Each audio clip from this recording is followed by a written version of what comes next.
Good evening, dear friends. It is truly inspired to see all of us gathering here in Washington. All of us Israeli American experience deep feelings of shock, sadness, and fear on October 7. We all have a friend, a family, member or neighbor who lost someone on October 7. I myself had a personal family loss of Aviv and Livnat Kotz and their 3 children from Kibbutz Kfar Aza who were murdered by Hamas. We here in the U.S. have been engaged in a wide range of activities to support Israel, the Israeli communities, and the IDF. We have also supported our local communities here in the U.S. to fight against anti-Semitism in school, in universities, and other public institutions. Moreover, members of our community are engaging at their workspaces to advocate for Israel and strengthen economic development between Israel and the U.S., especially now in these difficult times. As an Israeli American, the October 7th attacks shook me and how I see the world we live in. It has shaken our whole community, and together we all felt that we have to do all we can do to support Israel. Our people, our soldiers, our future. Yes, we took a huge hit, but we're strong. Many of our kids are making an aliyah and joining the IDF, my daughter included.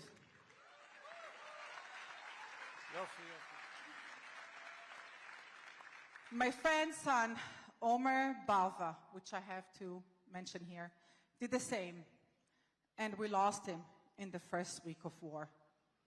Omer grew up right here in Rockville. As Israeli Americans and Jews, we have a mission to hold our hands strong together in times like this. Here in Washington, D.C. region, many of us relentlessly volunteered, donated, took initiatives to help Israel. For example, we built an operations center in Jerusalem with countless volunteers who are cooking and sending over 2,000 Shabbat meals to our soldiers in the Gaza borders and the North borders since the war started until today, every Shabbat. We have joined other organizations such as the JCC, the local synagogues, the Chabad chapters, Tzav Shmone, all of them to carry out rallies for Israel and Kabbalat Shabbat at the Lincoln Memorial. Of course, we were part of the amazing 300,000 people march in November. Thank you. This could have not have happened without the support of our amazing community. We have done plenty, and together we all will do much more. Thank you. As Israelis who are also proud Americans, it's our tradition to sing at these events the national anthems of our both cherished homes. All, please rise for the national anthem of the United States of America, followed by the national anthem of the State of Israel. Both will be performed by Leah Bay.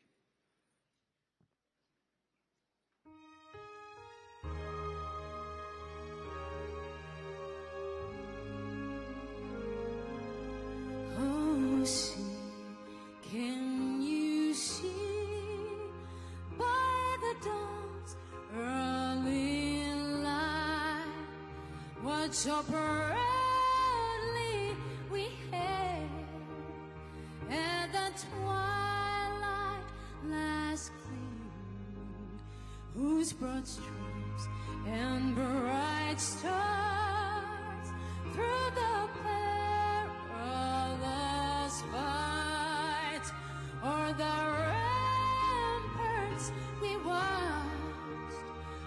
so gallantly stream, and the rockets break along, the bombers still in air, gave proof through the night that our flag was still there.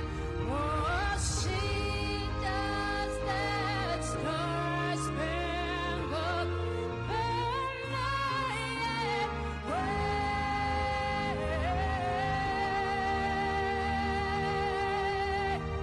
for the land of the free,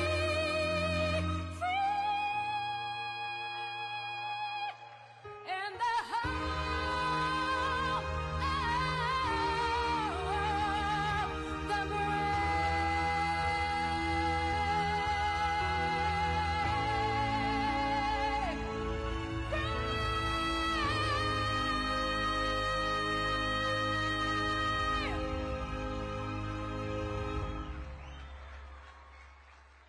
Ladies and gentlemen, please stand up for the national anthem of the State of Israel.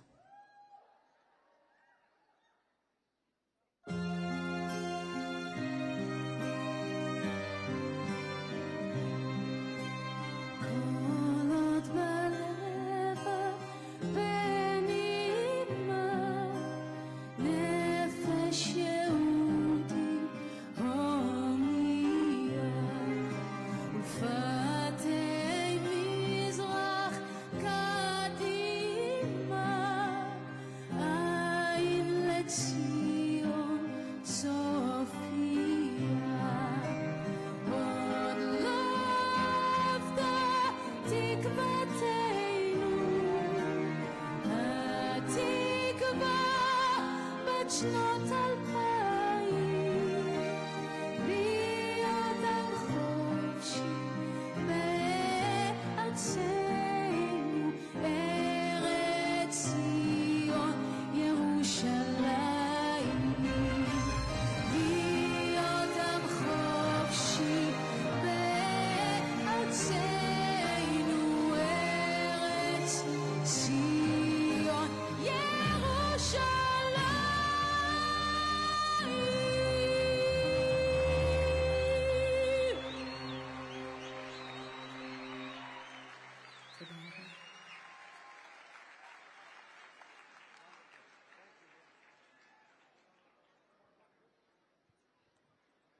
That was wonderful.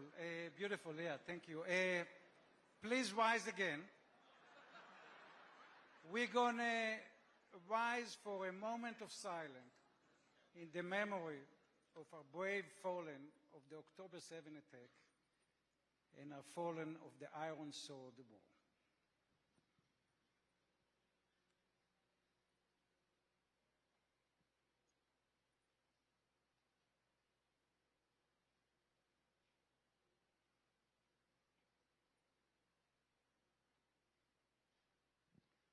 Thank you very much. You may sit down.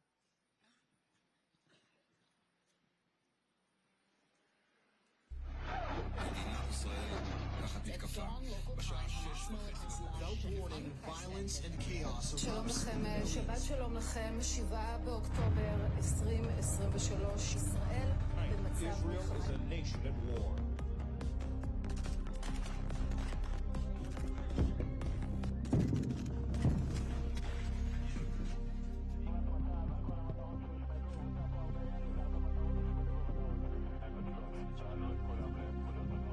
אזרחי ישראל, אנחנו במלחמה. Almost a year ago, in the middle of Simchat Torah, a reality shattered in Israel.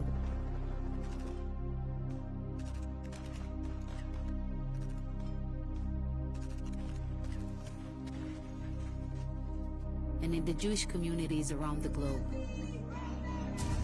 Palestinian protesters converge on an exhibit in New York.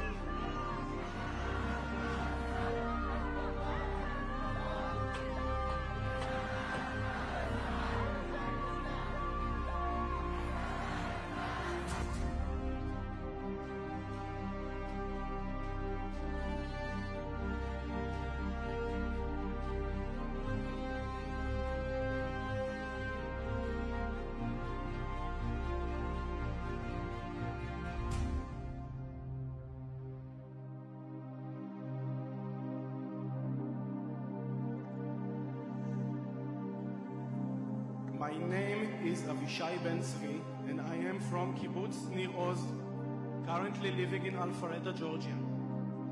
On October 7, at 8:30 in the morning, terrorists invaded my father's home in Kibbutz Nir Oz.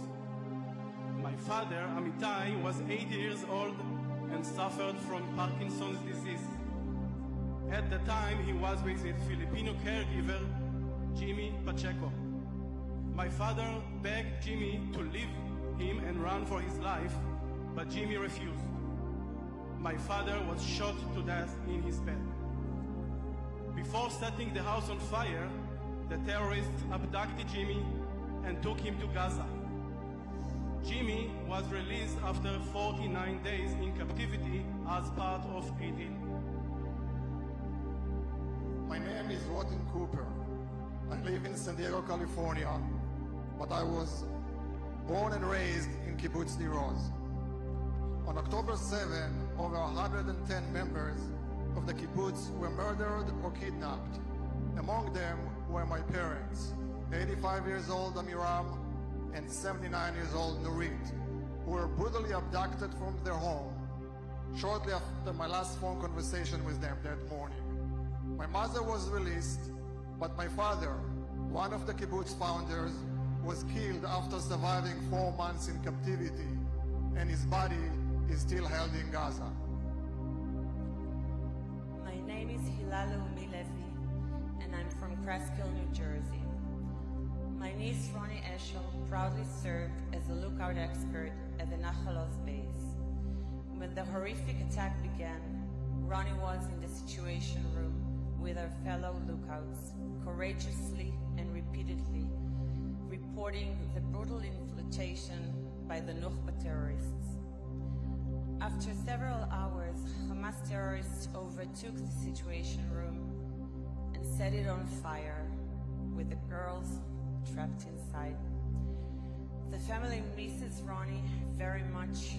With each passing day, her absence is felt even more. Ronnie was just 19 years old, a young woman with her entire life ahead of her. My name is Michal Waldman, and I live in Tampa, Florida.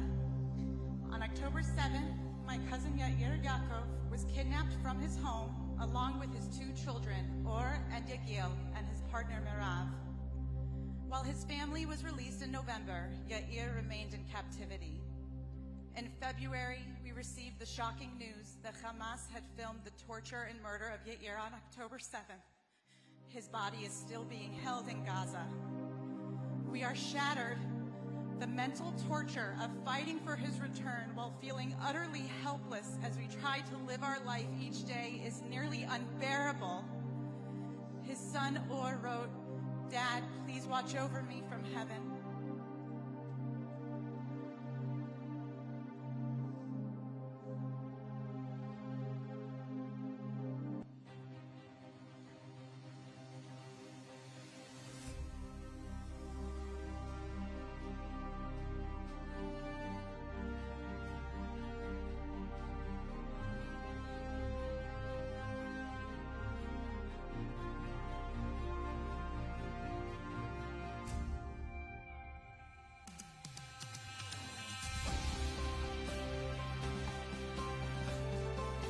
Thank you very much, IFC, for the donation. Thank you very much. IFC, תודה רבה למעילים המטורפים שתרמתם לנו. Thank you very much. We rise up in unity.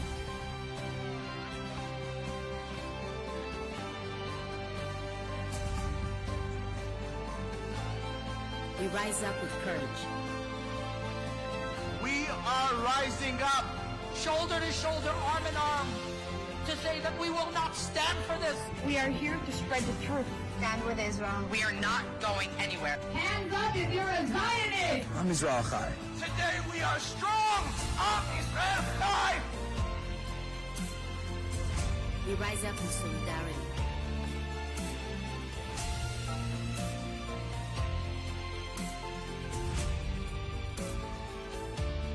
We rise up to make an impact.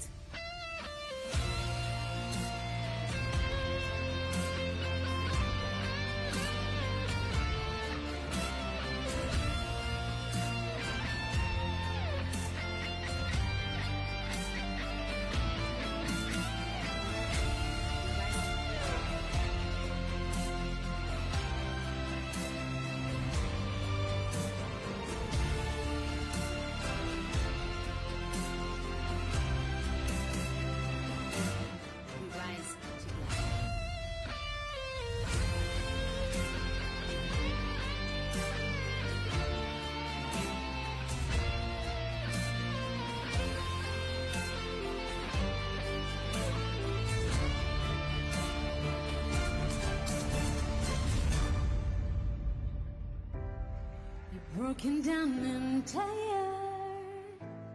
of living life on a merry-go-round. You can find the fighter, but I see it in you, so we can walk it out. Move mountains, we can walk it out. Move mountains. Now rise up, rise like the day. I rise up, rise unafraid. I rise up, and I'll do it 1,000 times again. And I'll rise up, rise like the waves. I rise up, in spite of the ache. I rise up, and I'll do it 1,000 times again.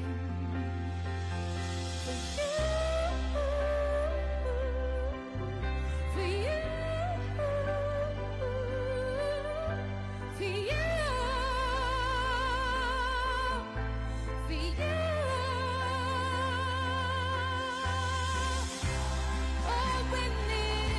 All we need is hope. And for that we have each other. And for that we have each other. We will rise, we will rise, we will rise.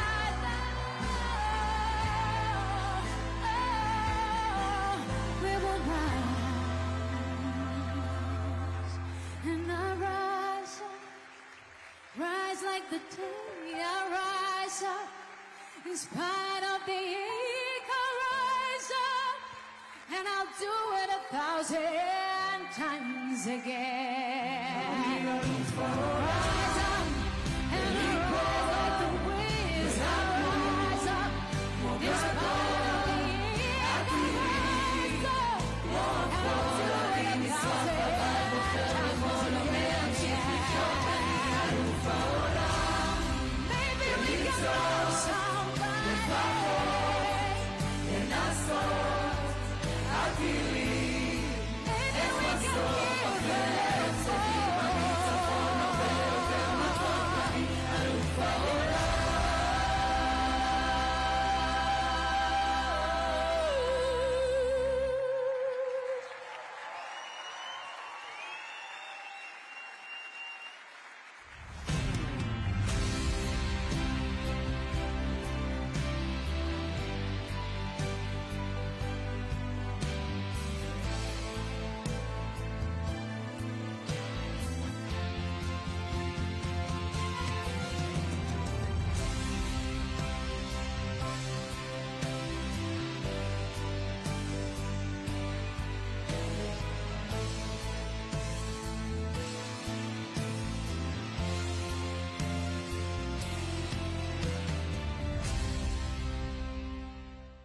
Shalom, good evening. I'm honored to be here with all of you. My name is Tamar Ishalom.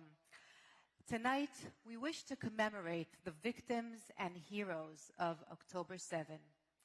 We are here to remember the horrific events of that cursed Shabbat, to remember the victims of that day and of the ongoing Iron Swords War.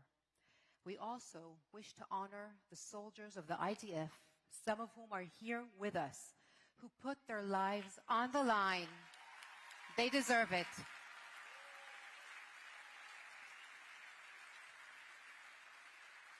Day in and day out, defending Israeli civilians and the future of the state of Israel.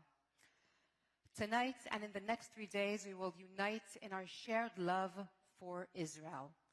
We'll do more than unite in our love for Israel. We'll forge that love into action. We'll strengthen the bonds between us, proving that distance cannot diminish our connection. Now, more than ever, as Israeli Americans face defining challenges, it is time to stand together and reclaim the power of community. We have an extraordinary program ahead. You'll hear fascinating stories of courage and resilience You'll meet inspiring speakers, and yes, we'll even sing and dance together, because that's who we are. We always rise up. We always choose life. We always find joy, even in the darkest times. The IAC community, that's who we are. The IAC community has come together many times over the last year. We came together to share our sorrow, our tears, our pride, our hope, and our love to Israel. Now let us all join in a special prayer for the return of the hostages, for the safety of the IDF soldiers, and in memory of the fallen. To lead the prayer, please welcome Rabbi Steinitz, Rabbi Adam J. Raskin, and Efi Halomi, sister of hostage Ohad Halomi.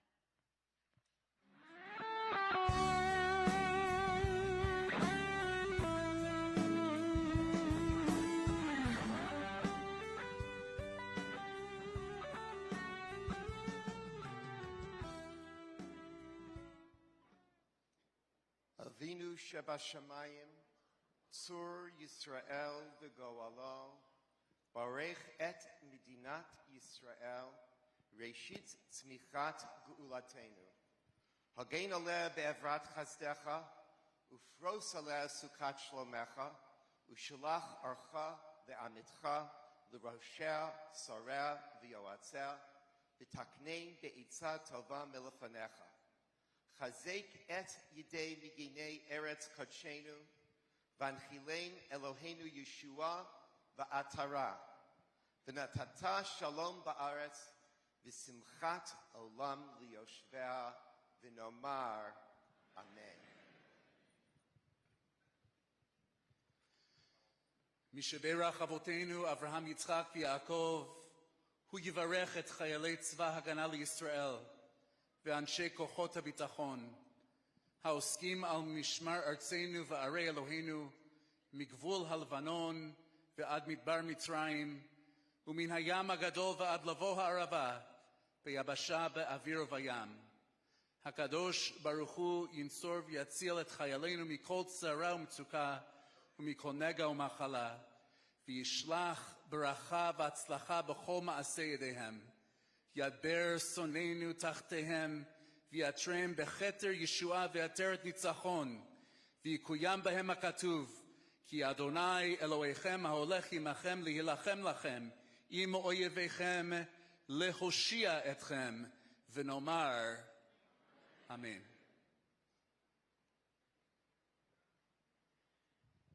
משברך אבותינו, אברהם, יצחק ויעקב, יוסף, משה ואהרון, הוא יברך וישמור וינצור את כל אחינו הנתונים בצרה ובשביה, ויצילם ויוציאם מחושך וצל מוות, וממאסר לחירות ומשעבוד לגאולה, וישיבם מהרה לחיק משפחתם, לחיים ולשלום. וישלח להם עזר מצר, ויאמר די לצרותיהם, ויעלה אותם במהרה ממעמקים, ויוציאם מאפלה לאור גדול. בזכות אבותינו הקדושים, בזכות עקדת יצחק ורחמי שמיים, אמן.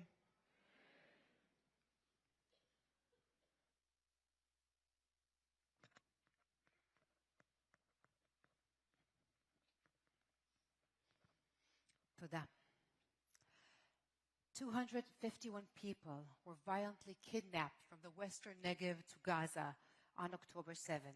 The oldest of them, Shlomo Mansour, was then 85 years old.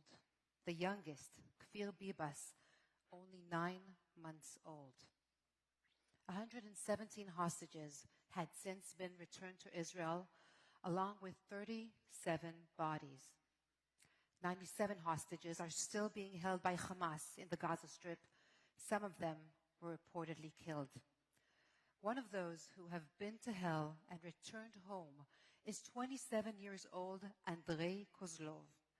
Andrei immigrated to Israel from Russia only a couple of years ago after he participated in the Masa internship program. On October 7, he was working as a security guard at the Nova Music Festival and was abducted by Hamas.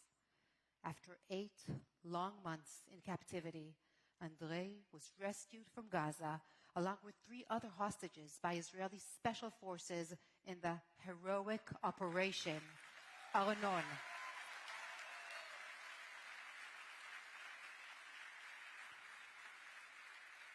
These days, Andrei is meeting with communities across the United States and beyond.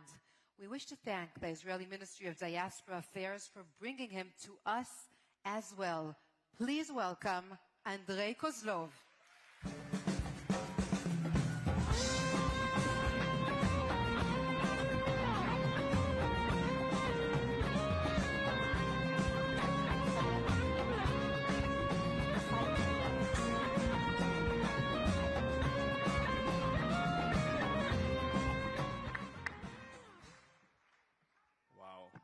הרבה אנשים יש פה.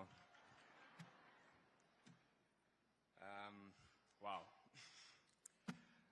I need to pinch myself. I don't sleep. Hey everybody. My name is Andrei Kozlov and I am Russian Israeli. You already probably know I was a hostage of Hamas for 246 days without any card. Tell me somebody 2 years ago it will happen with me. Yeah, hard to believe. Thank you very much for having me tonight here in America. I'm so happy to be here, really.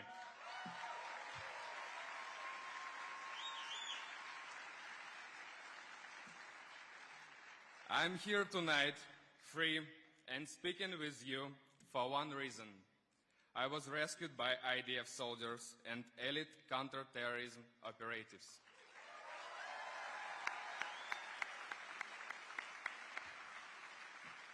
One of those brave men was named Arnon Zmora.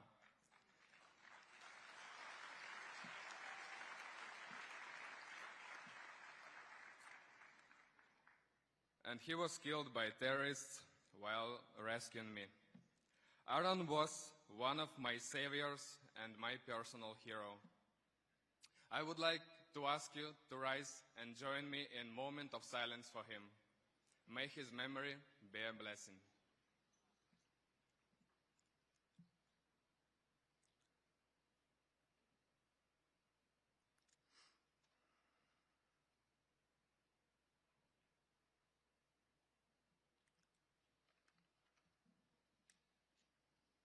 Thank you.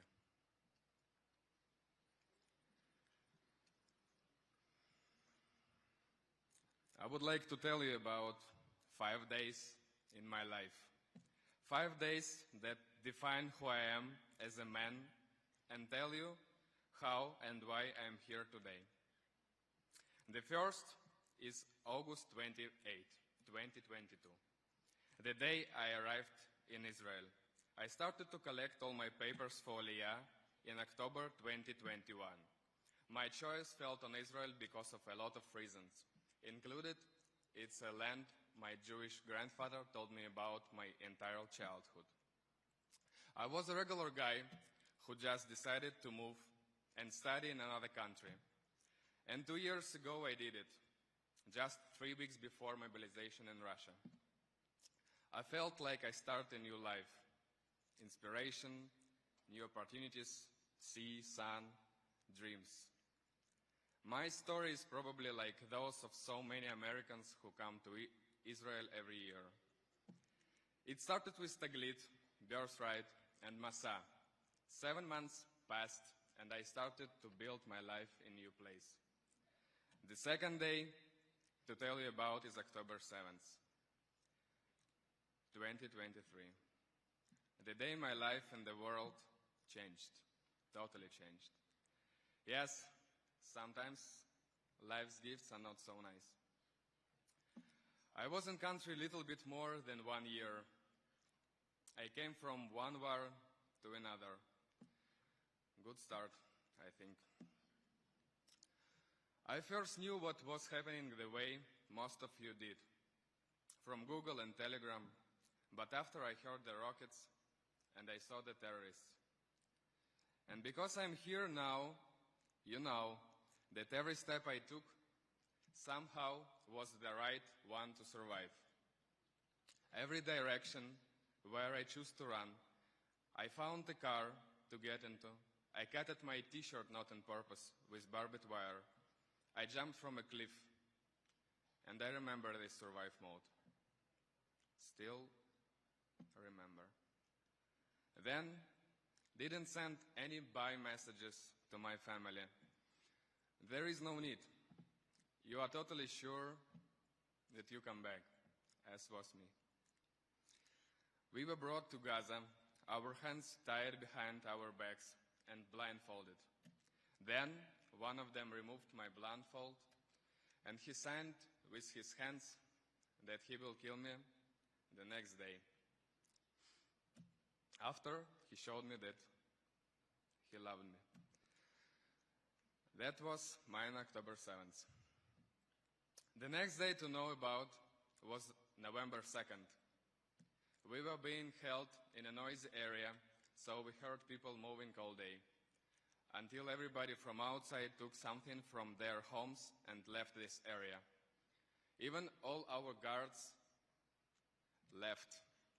One of them stayed with a big knife and rubber stick reading his Quran and praying. We were waiting for the house to be bombed, expecting to die during an hour and a half. This was one of the scariest moments I can remember. But every day in Gaza was terrible, every day.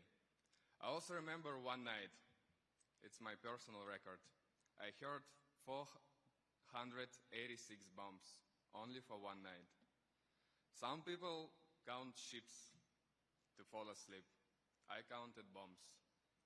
That night, I didn't sleep. That whole time, I worked to stay alive. I fought to keep the fear away, including my greatest one, that I would never see my family again, that they would never even find my body. Now, I am so happy to say what I wanted to say, and I already did it, of course. Mom, my dad, Dima, grandmothers, grandfather, aunt, I love you.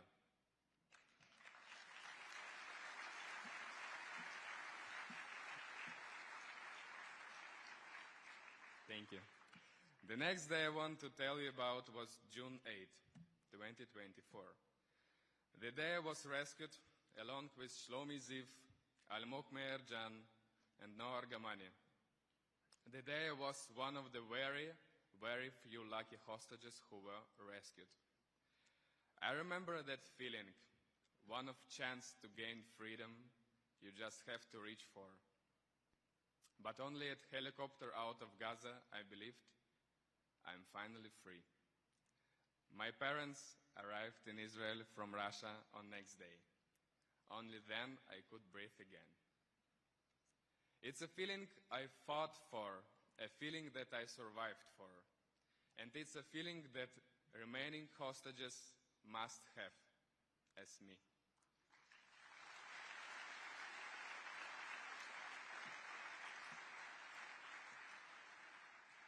The fifth and final day I must tell you about is today.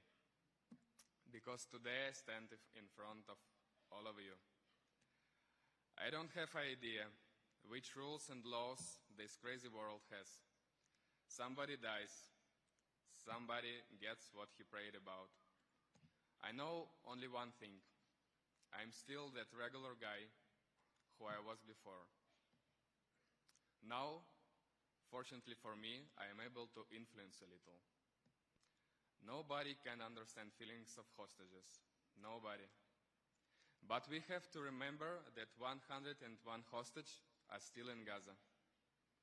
Probably they don't know nothing, that they are underground, most of them. They don't drink and don't eat enough. And they pray every day to come back home, already 11 months. They don't know nothing. most of them. When will they come back? Will they even come back? Will they die today or not? They think about death every day, as me. They're angry, sad, weak, defenseless. And all of this accompanied by hopelessness. I'm appealing to all leaders, please, please, bring them all home. We must find a way to bring them all home for free before their time runs out. Thank you.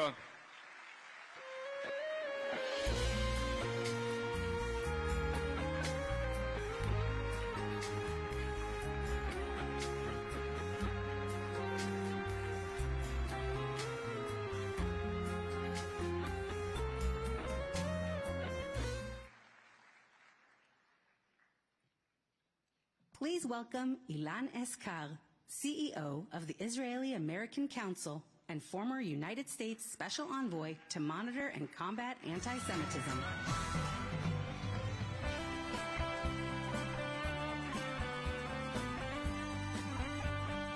Hello, IAC. Is this an exciting night or what? My friends, when President Trump appointed me Special Envoy to combat anti-Semitism, what he always called the vile poison of anti-Semitism, and that it is, I never could have imagined that I would be joining an administration that made the fight against Jew hatred, the protection of the Jewish people throughout the world, and the support for the State of Israel a top priority for the United States. We still marvel at his recognition of Jerusalem as the eternal capital of the Jewish people in the State of Israel, of his recognition of Israeli sovereignty over the Golan Heights, of his repudiation of the horrific Iran nuclear deal, and his imposition of crushing sanctions on the evil regime in Tehran. And then, of course, the Abraham Accords. Peace in the Middle East, dream of generations realized. But while we talk about those big things, let me tell you about some of the other things he did, because it is a stunning record of the defense of our people. When President Trump saw that the Palestinian Authority was engaging in the pay-for-slay program, paying terrorists who kill Jews, he said, not with U.S. money, and he cut PA funding. When he saw that anti-Semitic textbooks were being printed by UNRWA, used in the indoctrination of little children in Gaza and in Judea and Samaria, he said, not with our money, he defunded UNRWA. When he saw that anti-Semites were denying Jewish history and Jewish claims, he took out the term occupied territories from the State Department human rights reports, because he said Judea and Samaria isn't occupied. It's part of the Jewish homeland. When he saw obsessive anti-Semitism in the United Nations, he says, I'm out. And he walked out of the UN Human Rights Council. And not only did he do that, he said, if you are an ICC prosecutor and you're going to target the heroes of the IDF, you're not coming to the United States because we're not giving you a visa. When he saw that Jew hatred was being paraded as Israel hatred, he said, not on my watch, and he set forth a brand new policy for the United States. Anti-Zionism is anti-Semitism, period. And yes, let's hear from our students here tonight. Yeah. When he saw that Jewish students were being persecuted on America's campuses, he said, not on my watch, and signed an executive order protecting Jewish kids on campus. Let me tell you, I was there at the White House when he signed it. He signed it and looked right at the camera and he said, let me make this very clear to you. If you're a university president and you are promoting the harassment and bullying of Jewish students, you're going to lose a lot of money. And I'll promise you, not a single university didn't hear that. And so it's a stunning record And what an honor it is that at the IAC we can say to him a huge thank you, Mr. President. Dear friends, to introduce my former boss, it is my deepest honor to call to the stage the brilliant physician, the legendary philanthropist, the great Israeli American, the recipient of the Presidential Medal of Freedom, my dear friend, my mentor, Dr. Miriam Adelson.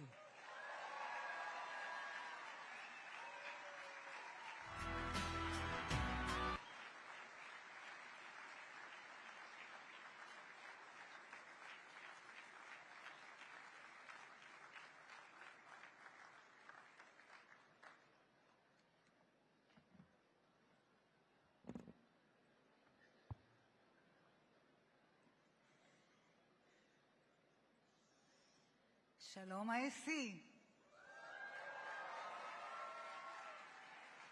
Look at all of you. What an amazing energy, electric energy.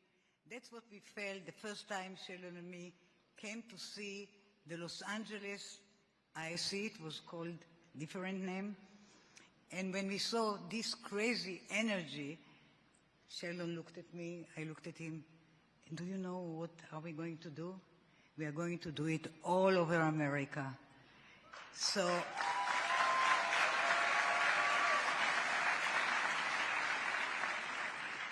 what a beautiful enthusiasm you have. Thank you. It gives a whole new meaning to the phrase, Am Israel Chai. The nation of Israel lives. But of course, we at the IC are not just Am Israel Chai. In addition to being proud Jews and proud Israelis, we are proud Americans.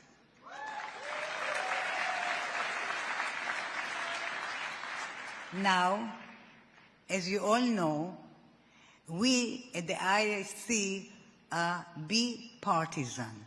Our American patriotism transcends politics. So does our promotion of the State of Israel and of its essential alliance with the United States.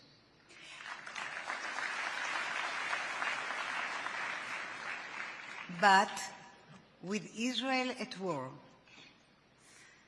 and threats facing us here and abroad, we also look to higher values, to preservation of life, and our preservation as a people.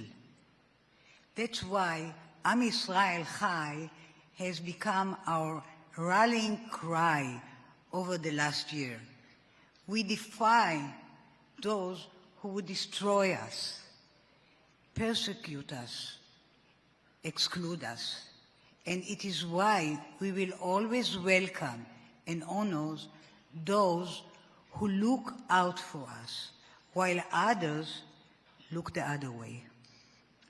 Heroes like our distinguished guest tonight, even if he were to retire right now, Donald Trump will have done enough for the Jewish people and for the Jewish state to earn his eternal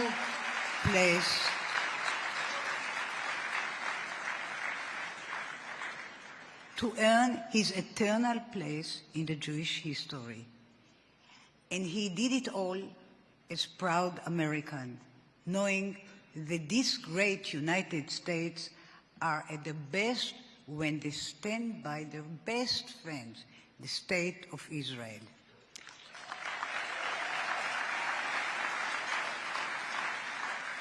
By taking a stand on Jerusalem, the Golan, Iran, and by bringing the first Middle East peace deal in a quarter of a century, he knows that American Jews did more than their share to make America great, and that anti-Semitism is a shameful stain on that generation. He knows that promises are meant to be kept, that courage is more important than rhetoric, that vision and values trump slogans and virtue signaling. It's why I feel so privileged to call him my friend, and even more privileged to call him my president.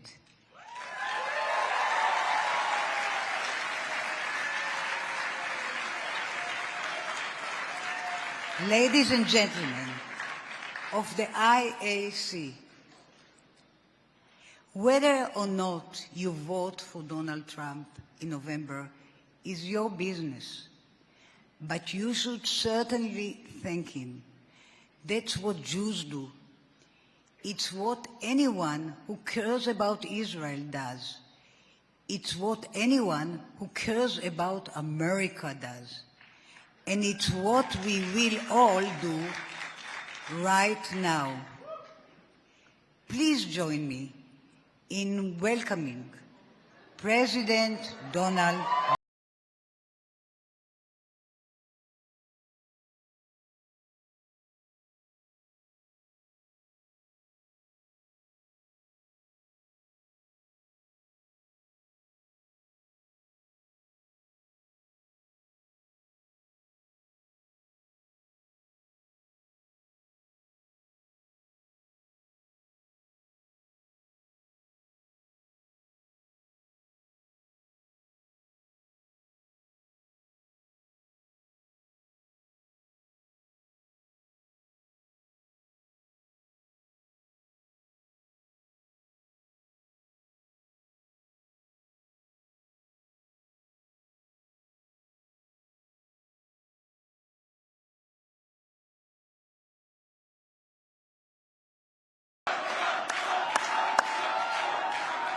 Thank you very much, everybody. I figured we'd listen to the whole song, but let's get down to business, right? Let's get down to business. And I want to thank Miriam. This is a great woman, a really great woman who loves Israel, loves the Jewish people. And she's really a special person, so I very much appreciate that she was here to introduce. Thanks also to the Israeli American Council and CEO, my former special envoy to combat anti-Semitism, who did a phenomenal job. Where is Mr. Carr? He's around here someplace. Where is he? Great job. Great job. Thank you very much, Eva. Co-chairs Avi Almozlino and Tal Schuster. Thank you. We have the honor of having a very powerful man with us right now. He's the Speaker of the House, and he's really doing a good job. Mike Johnson. Mike. Thank you, Mike. Thank you, Mike. Thank you. And one of the very top people in Congress. She's like a rocket ship. She's going up so fast. She totally destroyed the president of Harvard, you saw, with the big glasses, those big glasses. She asked her a simple question, and that was the end. She didn't get a very good answer. Actually, he sounded a little bit like Kamala. Yeah. But a really special person doing a phenomenal job in Congress, Elise Stefanik.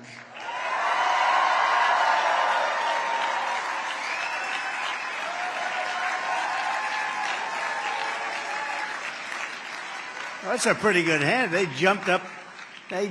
What was that all about, Elise? That's pretty impressive. Ambassador Michael Herzog. Thank you, Ambassador. Thank you very much. Thank you very much. A friend of mine, a great lawyer, and his beautiful wife is with him, Alan Dershowitz. That was very, very nice. Thank you, Alan. And many other very distinguished guests. I have so many that I can't call because we don't have enough time. We're on television, we're all over the place, and I'm supposed to be calling out names that nobody ever heard of, so we won't do that. But please know that we love you all, including congressmen and senators that are here. We have a lot of them. Thank you. Thank you very much. Before we begin, I just want to mention some polls that just came out. They just came out. Remember in the old days, I used to call the polls because the fake news would never do it. I said, if I don't do it, nobody else is going to do it. Highly respected Rasmussen poll, one of the most respected polls. According to the Rasmussen, just out a little while ago, we're leading by 8 points, 52 to 44. 8 points. It's good. And they were that's national, and they were very accurate the last time, so a lot of respect for Rasmussen. And they also have us up 11 with independents. That's pretty good. The Emerson poll came out, another good one, highly respected. We're up in Arizona, we're up in Wisconsin, we're up in Pennsylvania, 3 states they did. Oh, I don't believe this. I don't believe it. Even the New York Times has us way up in the Midwest. Can you believe that? Oh, that was painful for them to say. We're 9 up in the Midwest. That's very good. And the Atlanta Journal-Constitution has us 3 up in Georgia. That's good. That's good. And CNN, can you believe this, has us? They did Arizona. 5 up in Arizona, so we're doing well. Daily Express, we're 5 up nationally, in the battleground states. So 47 days from now, we're going to defeat Kamala Harris. We're going to take back our country, and we're going to, quite simply, make America great again, right?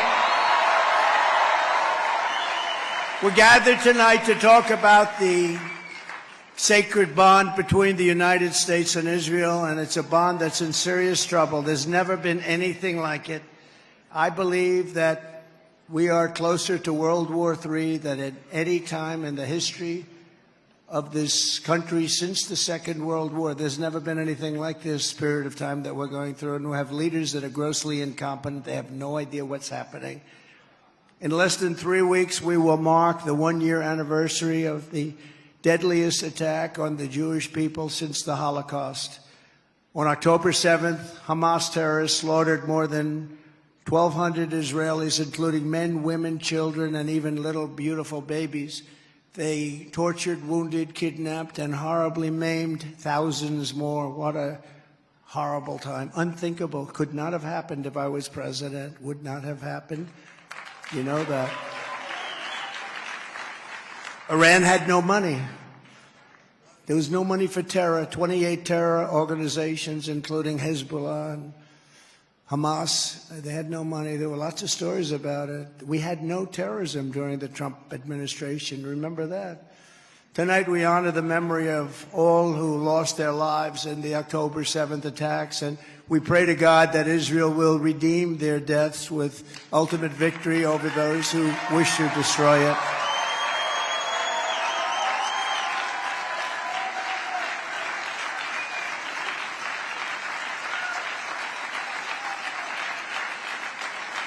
And we're honored, thank you very much, and we're honored to be joined this evening by several of the victims of the October 7th attack, that horrible, horrible day.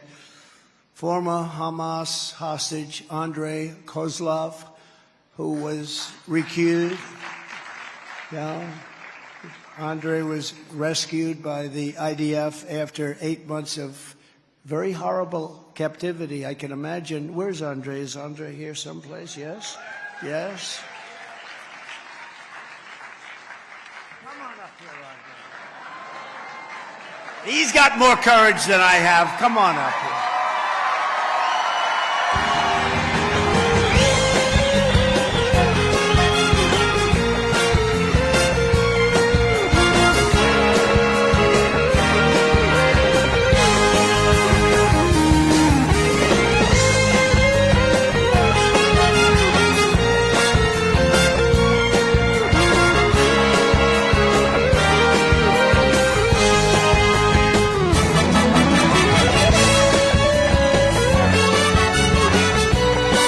Good-looking guy that just said, do you want to say something? And he wasn't exactly sure. Say something, Andrei. I'm a little bit shy.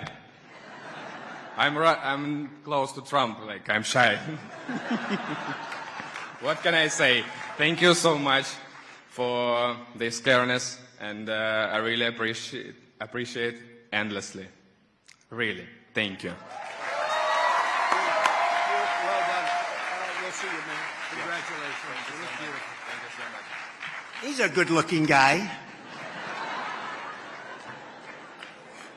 Also with us is Dede Simchi, the father of Guy Simchi, who was murdered on October 7th. And I will tell you, that was just a horrible thing, and I've said hello. Could you please stand up? What a great gentleman to suffer like he suffered.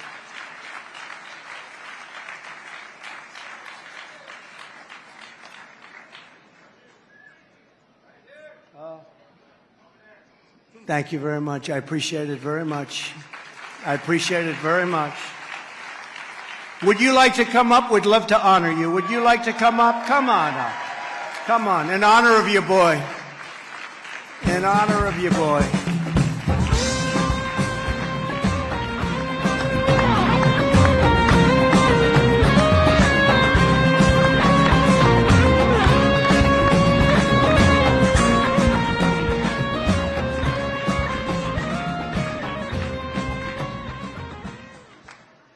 Thank you very much. I very, very appreciated what you are doing for Israel, what you did, and what you will done. I hope for. Thank you.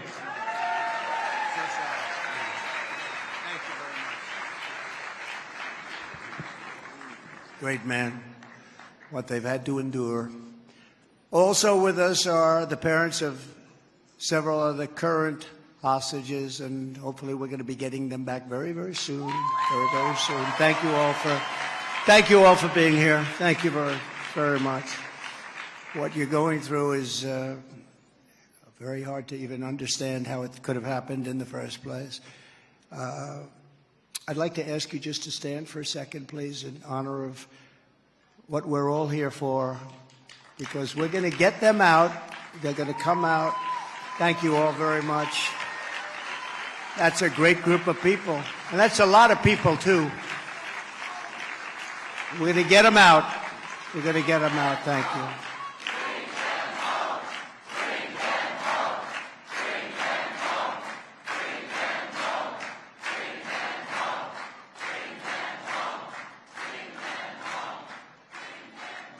Thank you very much for being with us, and we pray for you, and somehow it's going to work out.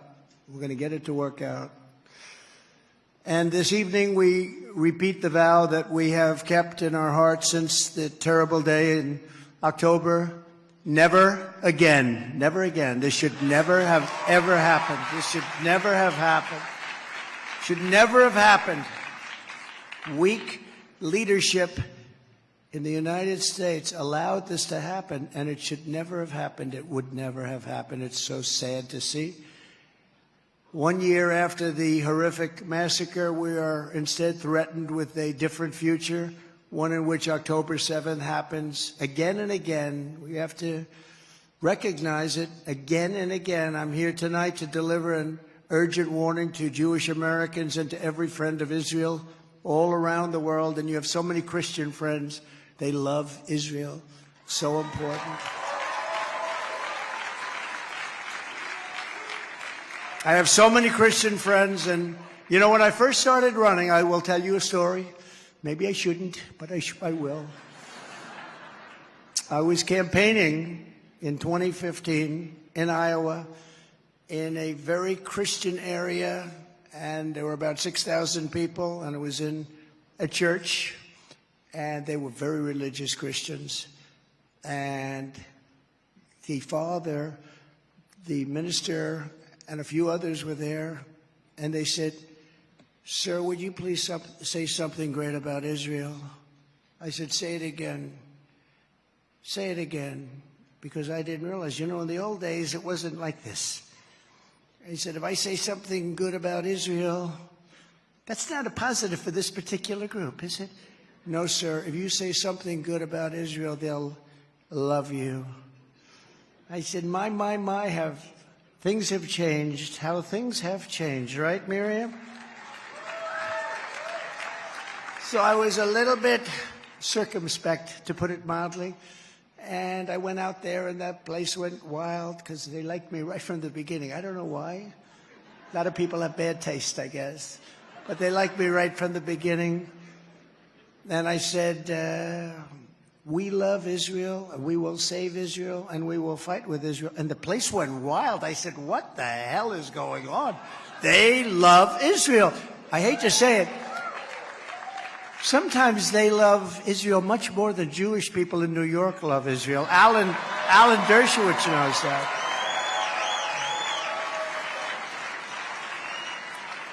They really do. It's an amazing thing, and that's when it really started, and it was incredible. But you have Christians and evangelical Christians. They love Israel so much, and it's great to see that.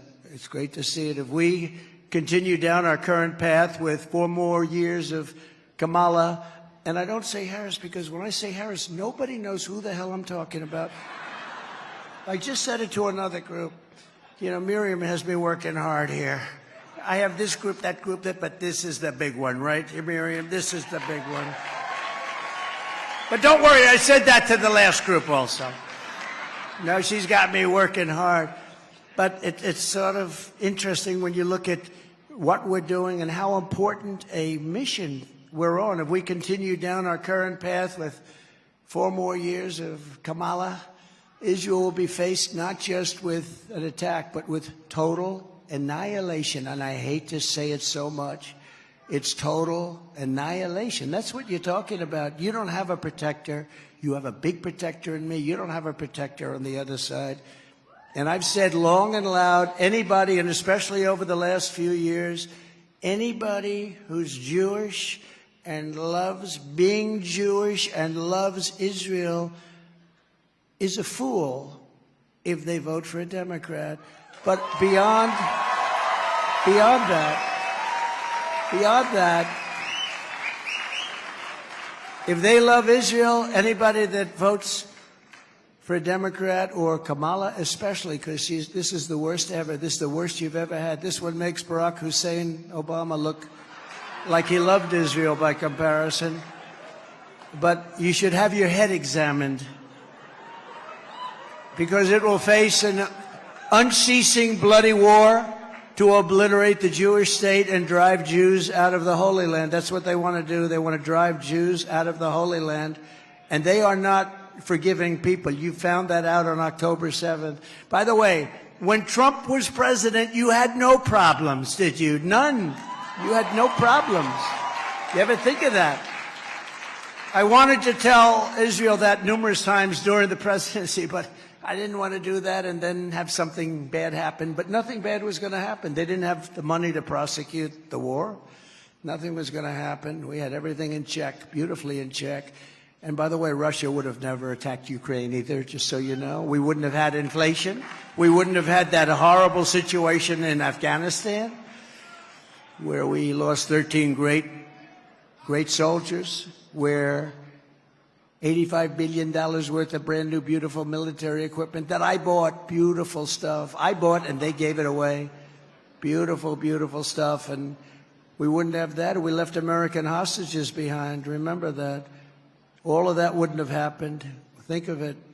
October 7th would have not happened. That wouldn't have happened.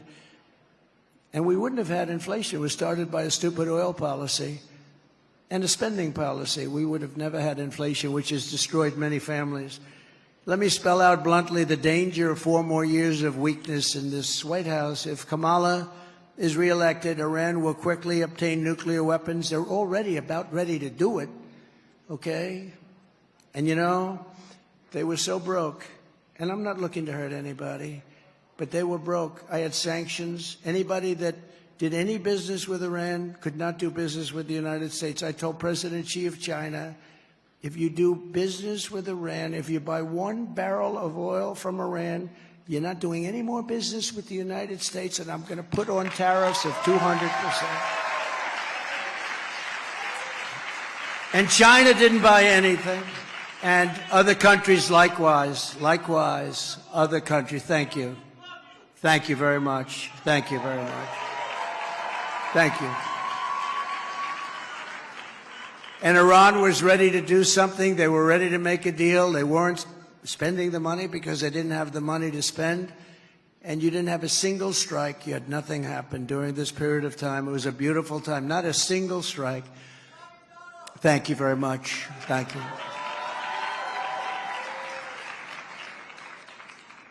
So Iran will right now quickly obtain nuclear weapons capable of killing millions and millions of people. Jewish people, non-Jewish people. There's no discrimination with nuclear weapons, you know that. And the power is unbelievable. And I know because I renovated, fixed, and bought brand new nuclear weapons. We have the greatest nuclear stockpile now. But I hated to do it because the devastation is nothing. This will be Third World War if it happens, and we're relying on stupid people. If it happens, this will not be 2 army tanks going back and forth and shooting. This will be, again, obliteration. This could be world obliteration. And we have to get back to common sense, and we have to get back to good leaders that are respected by the other side. Our leaders are not respected by Russia. They're not respected by China. They're not respected by Kim Jong-un of North Korea. They're not respected, frankly, by anybody.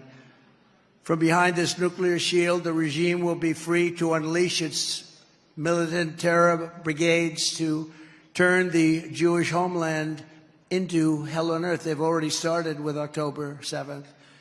Rockets will rain down from above until the Iron Dome has been exhausted. You know, the Iron Dome is great, but when you send too many, there's not a thing it can do. It's exhausted. It becomes exhausted. They call it that. They want to exhaust, and they send up anything. They call it garbage into the air. Let them keep sending their missiles up, and eventually they don't have any missiles to protect, and that's when it begins. We can't do that. Terrorist death squads will conduct constant raids into Israeli territory from all sides, going door to door and torturing, raping, kidnapping, and massacring innocent civilians. This is what it is, and you know that better than anybody because you've just seen it. A year ago, Tel Aviv and Jerusalem will become unlivable war zones as suicide attacks grind life to a halt. So, as president, I would look at a map of the Middle East, and I'd see a massive, massive piece of land, and I'd see a little dot, just like this stage and that, right at the top. This would be Israel. And I said to Miriam, I said to Sheldon, I said to friends of mine, how can such a big piece of land, I mean, how could this be possible where you have that little piece of land surrounded by massive numbers of people and soldiers, big armies? Iran has a big army. Big mistake when another administration took out Iraq. You know, you had two for centuries. They would fight each other under different names, under religion, but they were the same strength. And they'd fight and fight and fight, and then they'd relax. And then they'd fight and fight and fight. This went on for centuries. And then somebody who wasn't a very smart person eliminated one of the sides, and the other one was left with nobody to fight. And now the other one basically has Iraq as a subsidiary. And Iraq is very rich, and so is Iran very rich. When I was there, Iran had no money. Now Iran has $350 billion, all made in 3.5 years. They took off the sanctions. But Iraq is like a subsidiary of Iran. Don't let anyone ever tell you. And Iraq has over $300 billion. So this is a very rich two nations, and they are essentially one, and they're getting closer and closer all the time. This is a nightmare that should have never happened. Iran, Hezbollah, Hamas, the Houthis, you see the Houthis all over? They've long dreamed of making all of this come true, and if Kamala Harris wins the election, her weakness and incompetence, she's grossly incompetent. Look, she can't do an interview, okay? And let me tell you, I won that debate by a lot. By a lot. You know, I walked off the stage, I said, man, did I beat her, even though I was against 3 people. I kept saying, I said, what are you doing here? And you know, the things I said were right. Like I said, we have massive increases in crime. And David Muir said, that's not true. The statistics show that crime is going down. Anybody in their right mind, take a look at what's happening from the border. That we have crime that's worse. I said, you're wrong on that. Crime is going down. Now let's go to the next one. I said, what the hell was that all about? I only have one regret, that I wanted to be elegant and I didn't want to attack the anchors, which would have been very easy to do. So I didn't attack them, but I should have attacked them because it was 3-on-1. It's like a basketball game, 3-on-1. It's very hard. But we did well. And you know what? Since the debate, we're getting great kudos because they're analyzing the debate. They say, you know, Trump was right. I was right on everything. She made up all these stories, the bloodbath story. She made up all of these stories. It's disgraceful. And that's the problem we have. We have a fake media, and so we have to fight harder, and we have to be stronger, and we have to be much smarter.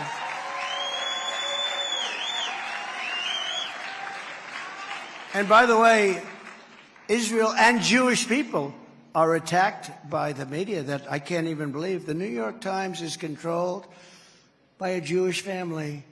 I don't think there's anybody worse to Israel than the New York Times is. I read articles about Israel that I know are false.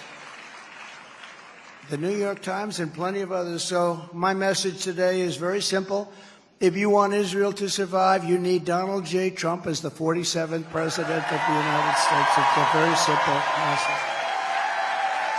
Very, very simple. Right?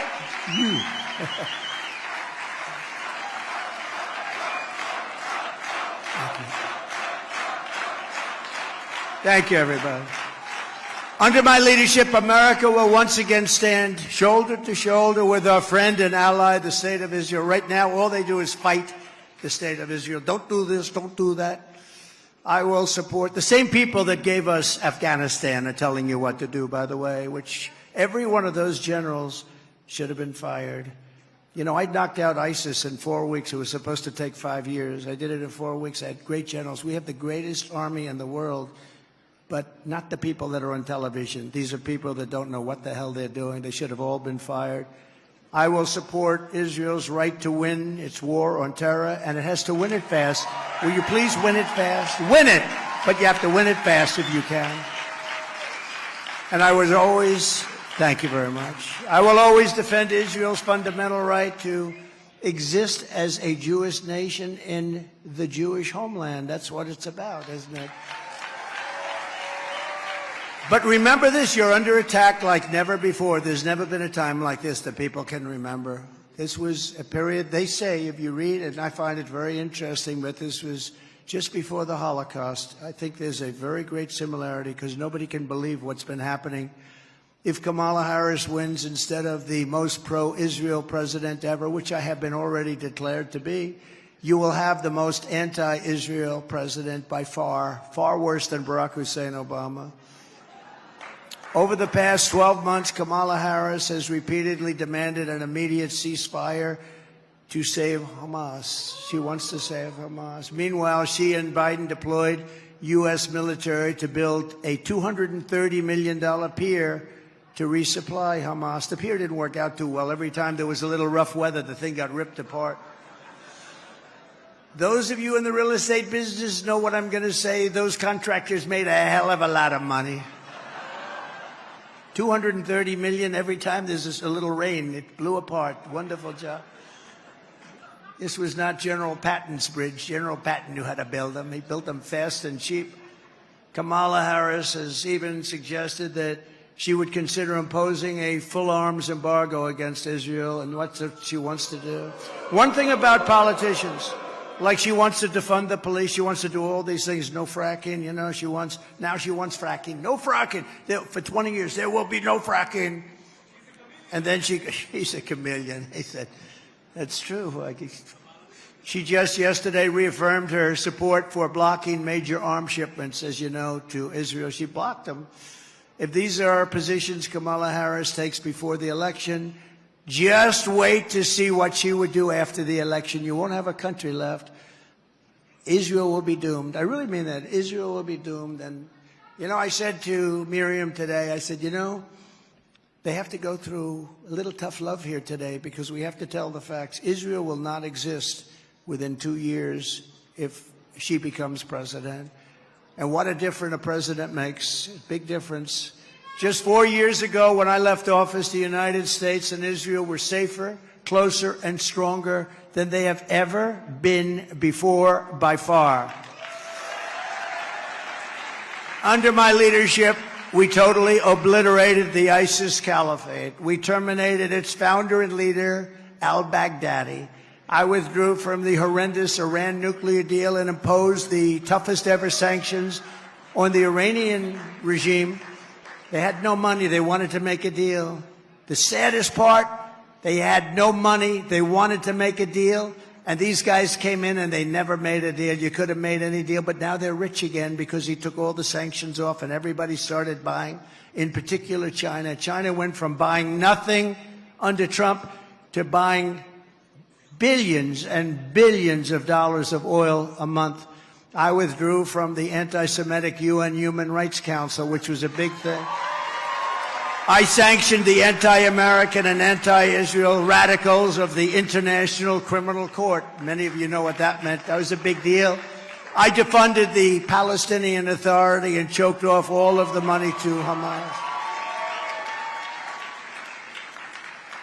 Don't forget, nobody ever did that. I said, how much are we paying them? Almost $1 billion, sir.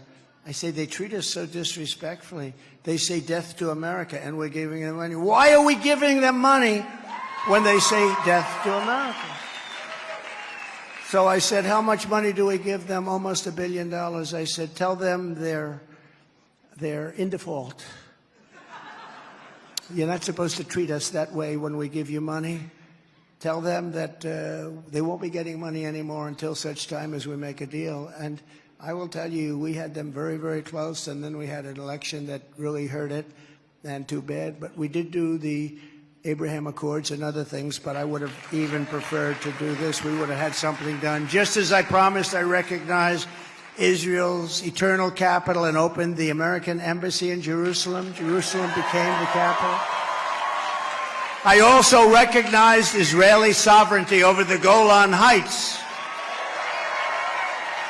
You know, Miriam and Sheldon would come into the White House probably almost more than anybody outside of people that worked there. And they were always after, and as soon as I'd give them something, always for Israel. As soon as I'd give them something, they'd want something else. I'd say, give me a couple of weeks, will you please? But I gave them the Golan Heights, and they never even asked for it. You know, for 72 years, they've been trying to do the Golan Heights, right? And even Sheldon didn't have the nerve. But I said, you know what? I said to David Friedman, give me a quick lesson, like 5 minutes or less on the Golan Heights. And he did. And I said, let's do it. We got it done in about 15 minutes, right? 72 years. You know, for 72 years, it's true. Planes would fly in, fly out, in the old days, there weren't such nice planes. But they'd fly in every year. They'd have a meeting on the Golan Heights. They'd have lunch. They'd have dinner. They'd have this. They'd have that. They'd leave. Nothing would happen, right? And then one day, Trump came along, and it was done very quickly. 4 years ago, last Sunday, we signed the historic Abraham Accords. It's a big deal. And secured peace in the Middle East. That was peace in the Middle East, really. 4 very strong countries. And we would have had all of the countries signed. I'll even make... We would have had, in my opinion, I know this sounds ridiculous, I believe Iran even would have signed because of all of the benefits and all of the trade and all of the other things. I believe that, but we won't get a chance to see that because the 4 countries are still 4 countries. Within 6 months, we would have had just about all of the countries done. Biden and Kamala have done no countries into the Abraham. It's still there with the 4, but nothing's been added to it. It's a shame. But from the moment Kamala got to the White House, she and Crooked Joe took over historic successes and turned them into unprecedented failure and peril. You know that. Harris restored funding to the Palestinian organizations immediately, giving them billions and billions of dollars. And much of that money went directly to Hamas. Then Kamala and Joe Biden delivered over $100 billion in sanctions relief, all stuff that I held back. And I would have been very good. They would have been very happy. I wanted one thing from Iran: no nuclear weapon. I didn't want much. No nuclear weapon. And now they're very close to getting it, and you can't let that happen. They're very close to getting it. Here at home, Kamala's partnered, and she's partnered with anybody she can. You hear the things coming out of the administration. You hear what they're saying. But she pandered to the Hamas supporters and the anti-Semites in her own party. The things she says, it's not even believable. She said that radical anti-Israel demonstrators at college campuses were, quote, showing what human emotion should be. Oh, isn't that nice? I'm telling you, Israel has no chance. Jewish people that love Israel have no chance. As border czar, which she denies she ever was, but she was the border czar. But even if she wasn't, she was in charge of the border. So what difference does it make? She let in thousands and thousands of terrorists at our southern border. 21 million people, of which thousands of terrorists have poured in. When I was there, I let in almost none, almost none. They had a chart that was a very well-known chart. I liked it very much. It's probably my favorite chart of all time. Remember that? I looked to the right. Let me see that chart. I looked. It's my favorite chart of all time, but it showed the great numbers that we had. But one of the numbers that was released recently was that in 2019, one of my years, I don't believe this number, by the way. It was done by Homeland Security. I appreciate it, but I don't believe it. I had no terrorists coming into the United States. They had zero. Now we have thousands. So I don't believe the zero, but the number was very low. 10, 12, 5.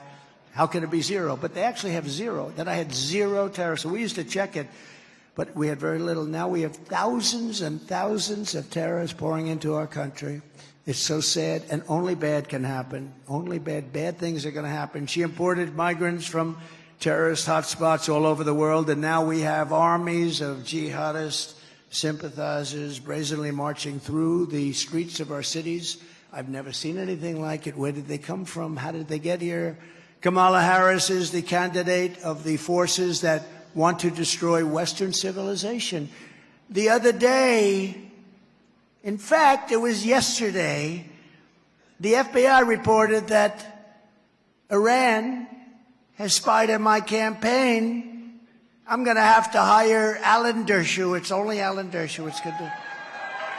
Iran has spied on my campaign. Think of this. And given the information to Kamala. What's that all about? That alone should get me elected.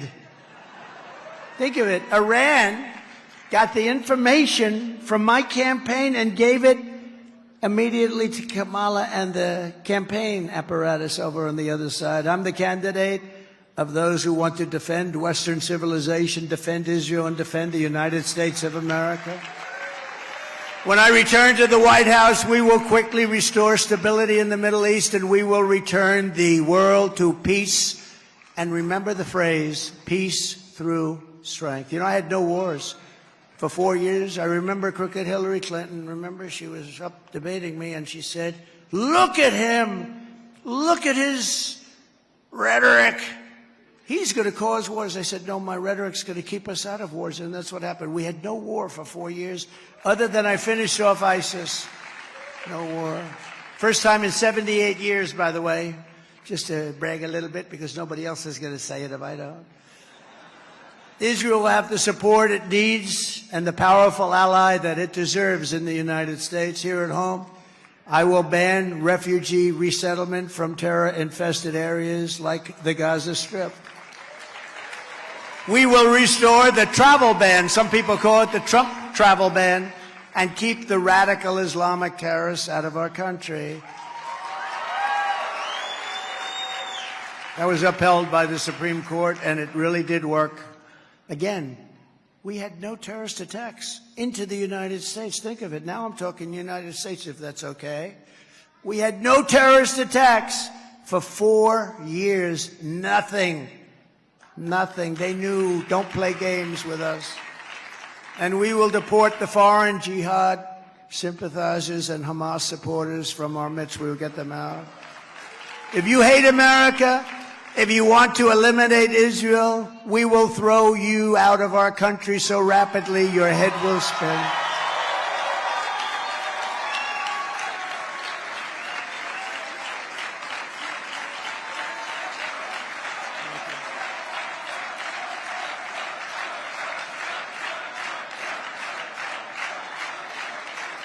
We're going to get them back.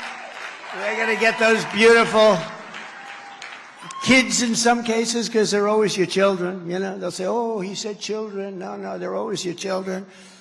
And some older people also, by the way, but we're going to get them back. We got to get them back. We can't let this happen again. So incredible that you're, to make the trip, so many people.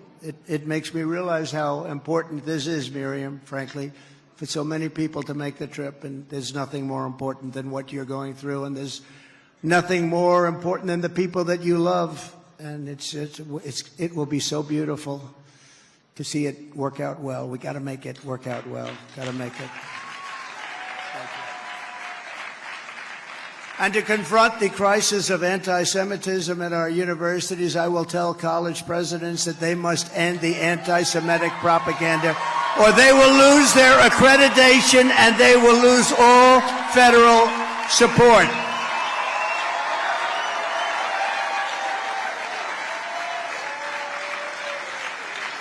Thank you. Thank you very much. Thank you.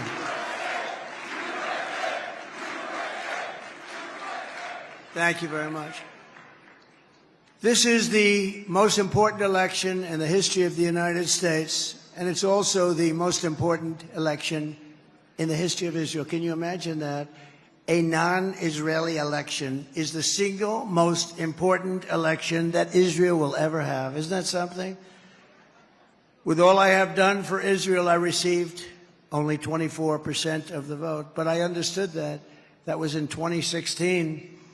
And, you know, it's one of those things. I thought I'd do much better. I happen to have a Jewish daughter. I have a Jewish son-in-law. I have 3 Jewish grandchildren. I thought I'd do much better. But I only got 24%. Think of that. And then I became president of the United States and was the best president ever for Israel and for the Jewish people by far. Nobody was close. I gave them Golan Heights. I gave them the Abraham Accords. I recognized the capital of Israel and opened the embassy in Jerusalem. And most importantly of all, I terminated the Iran nuclear deal, which was the worst deal ever made in the history of Israel, in the history of the Middle East. I was there 4 years, gave them billions and billions of dollars. I was the best friend Israel ever had. And still in 2020, now I've done all these things, so now Jewish people have no excuse. I got 29%. I went from 25 to 29%. Think of that. Honestly, you didn't treat yourselves well. You didn't. It was a terrible thing. And what made me even more upset about it is the current polling has just been announced. Now, I just announced the polls and I'm now polling at about 40%. That means 60% of Jewish people are going to vote for Kamala or a Democrat. And honestly, you ought to have your heads examined. You ought to have your heads examined. And those votes may be necessary for us to win. I say us to win because we're in this together. But who are these people? Who are the 60% that would vote? And I really believe that bad things, very bad things are going to happen. And I'll put it to you very simply and as gently as I can. I wasn't treated properly by the voters who happen to be Jewish. I don't know. Do they know what the hell is happening? If I don't win this election and the Jewish people would really have a lot to do with that if that happens, because at 40%, that means 60% of the people are voting for the enemy.